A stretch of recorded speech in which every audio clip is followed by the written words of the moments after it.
An earlier version of this podcast wrongly suggested that pre-production expenses alleged by Mr Auerbach were incurred by the executive producer of the program. This did not occur. Mr Auerbach alleges these expenses were incurred solely by Mr Lehrmann. It was a mistake, for which we apologise unreservedly. Before we begin, this episode is full of adult concepts and language. $750 in pre-production expenses. That line on an invoice allegedly sent by Bruce Lehrmann to Network 7 in January 2023 was a secret code for cocaine and sex. That's a claim contained in the evidence of a former Network 7 producer named Taylor Auerbach, who's turned on his former employers and is now the star witness for their rivals, Network 10. Auerbach has suddenly popped into this defamation trial, offering to provide evidence for 10 about what he claims went on behind the scenes, when 7 was preparing an exclusive interview with Lehrmann, aired in June 2023.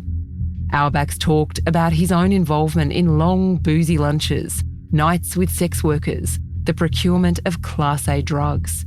He's also suggested his bosses at 7 knew what was going on, although he hasn't alleged they participated in any wrongdoing. 7 has denied ever approving that kind of behaviour and said this is not the culture of its network. Lehrmann's lawyers say Auerbach can't be believed. Auerbach, who was sacked by 7, says he is angry at his former colleagues for what he says was years of bullying. 10's defending Bruce Lehrmann's claim for defamation over its story, which Lehrmann says destroyed his life, where Brittany Higgins accused him of rape. That case was over, and we were just awaiting Justice Michael Lee's decision until Auerbach entered the fray, and 10 asked the judge if they could make some urgent submissions. What's the point? 10 says it's that Auerbach's wild stories all show that Bruce Lehrmann can't be believed, and so the judge shouldn't believe him when he says, "I didn't rape Brittany Higgins." Today in the front, we'll bring you the courtroom exchanges reenacted by voice actors as Taylor Auerbach continued his evidence and the lawyers made their final submissions.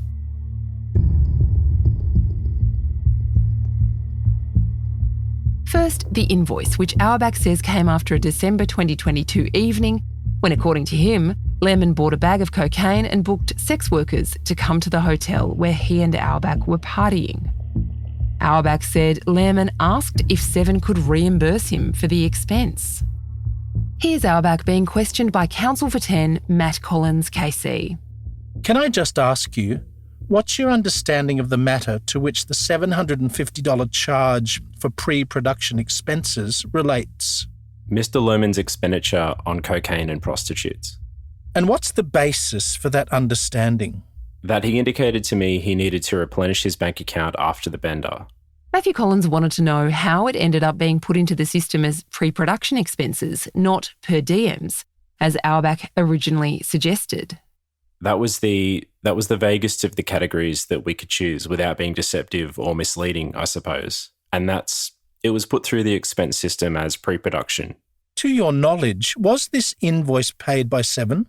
Yes, I believe it was. What's the basis for that belief?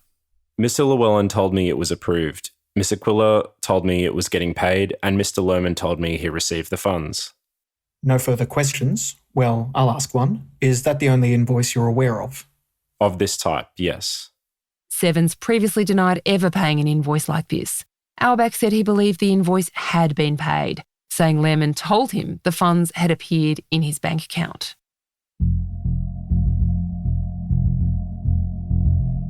Auerbach described another boozy lunch that wound up with sex workers being called, this one in November 2022. He later confessed to his bosses that he'd rung up more than $10,000 on a corporate credit card in charges to a Thai massage parlour. He offered to resign, but his bosses gave him another chance, telling him to pay the sex worker in cash and ask her to reverse the card transaction. But in the witness box this week, Auerbach has claimed his then boss, Mark Llewellyn, actually offered him a promotion and a pay rise after that event. What were you told in relation to your superior's state of satisfaction with your conduct? I was told that it would be a bad look and I needed to keep it quiet. And that was in the meeting with Mr Llewellyn when I was offered the promotion and pay rise. Taylor Auerbach said his job was rapport building, winning Lehrmann's trust. That included spending time in Canberra, where Lehrmann was going through a criminal trial. He pleaded not guilty to sexually assaulting Higgins, and the charges were eventually dropped. On 23 October 2022, Auerbach texted Steve Jackson, Spotlight's supervising producer. I've got the yarn. I've just been on the piss with Bruce Lehrmann. Matt Collins asked what Bruce Lehrmann had said to prompt him to send that message. He said that he appreciated the fact that I wasn't sitting with the rest of the feminazi in the press pack. Lehrmann's lawyer leapt up to object, and the judge agreed. He sent Auerbach out of the courtroom, and then he let rip at Matt Collins. I'm just concerned how far we're going down into what is increasingly looking like a rabbit hole. I just don't see how a throwaway remark about characterisation, alleged characterisation of Mr Lehrmann, of some journalists, is going to assist me to the fair determination of these proceedings. The judge said it started from the moment Auerbach's solicitor, Rebecca Giles, stood up on Thursday and said Auerbach had left Seven because of what she called anti-Semitism and sustained bullying. This is starting to stray in a series of allegations made against people who are not party to these proceedings, who I have some concerns about, them being afforded adequate procedural fairness. Justice Lee indicated later in the hearing he'd be open to hearing from any Seven employees who wish to defend themselves against Auerbach's criticism. The judge also disallowed questions Matthew Collins tried to ask Auerbach to give more detail about the alleged bullying, which was covered by a confidential deed. But Justice Lee really got on a roll when he came to Auerbach's claim on Thursday that a lawyer, Richard Keegan, had rung him at 7 after the Spotlight episode went to air and told him Network 10 was upset about the broadcast. This was part of Auerbach's explanation for why he didn't have any documents proving that 7 approved the expensing of drugs and sex. Auerbach told the court Keegan told him to have a look at the camera tapes, which Auerbach said he interpreted as an instruction backed up by Mark Llewellyn, to destroy evidence of his communications with Lehrmann. On Sky News on Thursday night, presenter Andrew Bolt swept to Richard Keegan's defence. Oh, well said Auerbach. Channel 7's lawyer, Richard Keegan, who works for us here at Sky 2, told him to destroy any incriminating documents. Now, Richard Keegan actually legals my stuff quite often. For all I know is legal what I'm telling you now. I don't know. I have had huge trouble, to be honest, believing that Richard would do what Auerbach claims. In court, the judge said this. Now, it's all well and good for this witness to come along and say a solicitor of the Supreme Court of New South Wales made an allegation, which would be tantamount to professional misconduct. Collins moved to pacify the judge, saying he wouldn't be making any submissions that Keegan had done anything wrong. That is, he wouldn't back up Auerbach's assertion. This poor gentleman, because of what is said, has probably had a very uncomfortable night when he has heard allegations being made against him that he behaved in conduct which would be gross professional misconduct. And I'm very concerned that allegations have been thrown around like a Gatling gun without any fair opportunity of them being met. And so I'm not going to give you leave to adduce further evidence in chief from this witness to make yet further allegations, except to the extent that they bear upon what Mr Lehrmann has said under oath or when he's been under obligation to tell the truth. I'm afraid I think we're straying beyond that territory, and I want to put this back in a box. In this trial, there's no jury, and that means Justice Michael Lee is free to let his opinions fly free. In his closing submissions, counsel for Lisa Wilkinson, Barry Dean, told the judge Taylor Auerbach should be believed. After all, he'd admitted witnessing drug taking, procuring sex workers and destroying the golf clubs of his former friend and ex-boss, Steve Jackson. Here are voice actors with the interaction between Barry Dean and the judge. In our submission, Mr Auerbach was a very impressive witness in his presentation and demeanour in the witness box. And there are some further aspects of his evidence that, in our submission, weigh on his credit.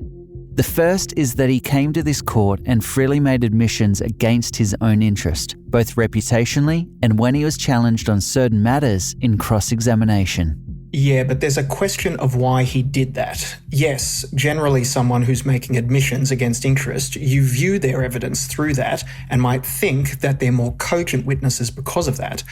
But it's very unusual to see a witness in the witness box saying they hate people. It's very unusual, that degree of animus that one sees from the golf club video. And one could rationally form the view that this is a man who desperately wanted to do as much damage to his previous employer as he could conceivably do. That doesn't mean he's not a truth teller, but don't put him up as some sort of valuable public interested person who was coming along to get something off his chest because he thought he'd assist His Majesty's justices. He's a man who wanted to make a range of allegations against people under absolute privilege. At the beginning of these dramatic hearings, Matthew Richardson SC, counsel for Bruce Lehrmann, described Taylor Auerbach as dancing in the sunshine, vomiting up recollections about his time at Seven. In his closing submissions on Friday, Richardson said he was reminded of a Joe Biden press conference where the US president said, "Look, I didn't overpromise, but I have probably outperformed what anybody thought would happen." Your Honour, the application has not moved the dial. Richardson said Seven did not publish any of the messages Lehrmann allegedly passed to Auerbach. That's the 2,300 plus pages of text between Brittany Higgins and Ben Dillaway. He said Mark Llewellyn, the executive producer, had himself obtained other messages, and Auerbach admitted he had no idea where they came from. And Richardson said anyway, Lehrmann had not lied in court, simply that when asked if Seven paid his accommodation for 12 months, he said, "Yes, that's what I get." In one sense, the whole point of this was supposed to be, "Oh gosh, I found this incredibly important material. I must hurry off to the federal court and reveal all." But when he was actually asked about when he found the material and when he knew about it, he was very evasive. And equally, he was evasive about the deletion of documents and the reason for that. Your Honour also heard his motive. He is full of loathing for his former colleagues and employer. And the last thing is this. I just wanted to note that paragraph 5 of Affidavit 3, Mr Auerbach, who I understand is about 32 years old, said he rarely looks at his Hotmail account. Those are my submissions, Your Honour. Coming up, why Network 10 says Taylor Auerbach must be believed. Subscribers to The Australian get all our journalism 24/7. They also get special events like the one in Melbourne we're holding on April 11. It's me and our Middle East specialists, Yoni Bashan and Cameron Stewart, talking about the latest developments in Israel and Gaza. We'd love you to join us, and you can check out the details at theaustralianplus.com.au/events. We'll be back after this break.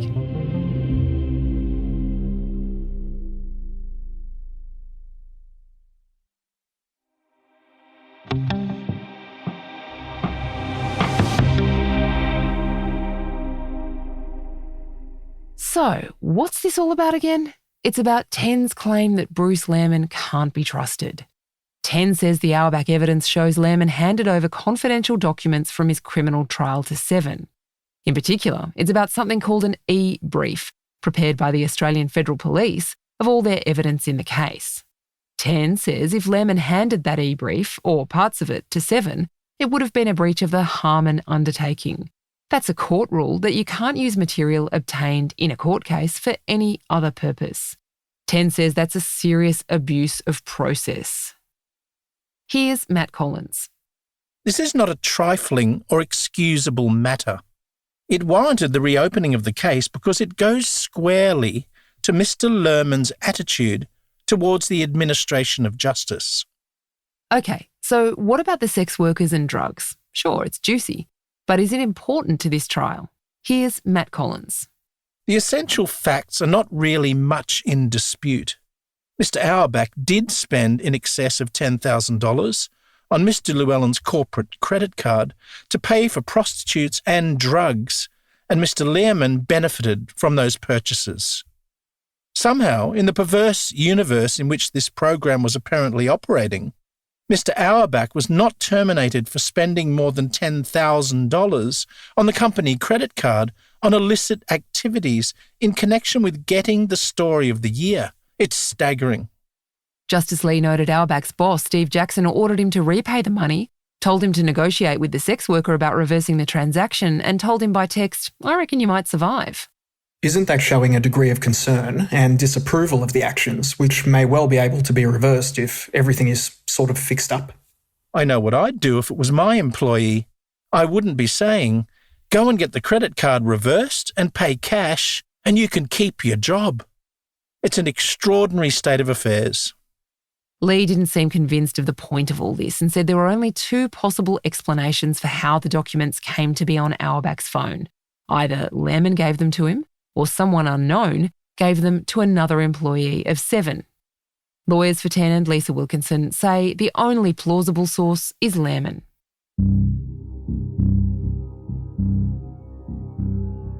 Justice Michael Lee quipped this week that he didn't need any more paper, in reference to the thousands of pages he's waded through. But on Friday morning, there was more paper. The federal court published a handful of chapters drafted by Brittany Higgins as part of a memoir. That's because they're part of what Taylor Auerbach alleges Lehrmann gave him. The pages reveal moves made by Higgins and David Shiraz, her fiancé, in the lead up to her interview with the project. She wrote about raucous parties in the office of her former boss, Steve Chobo, described 4 former federal ministers as big swinging dicks, said the atmosphere in ministerial offices was like something from The Wolf of Wall Street, and described wargaming a meeting with former PM Scott Morrison. David walked through the apartment door. I pounced on him excitedly. Once I've got my head screwed on straight, I know how I'm going to handle the meeting with the Prime Minister. 3 of the chapters published by the court detail the events of March 23, 2019, when Higgins was allegedly assaulted by Bruce Lehrmann. She was paid an advance of almost $110,000 upon signing the publishing contract with Penguin Random House. The deal was worth $325,000 in total. When it was put to her in court that she stood to benefit financially from Network 10's victory in the defamation trial, Higgins pledged to donate that balance to charity. I declare it now. If I've actually finished the book, I will donate $200 or whatever to charity. I don't care about the money.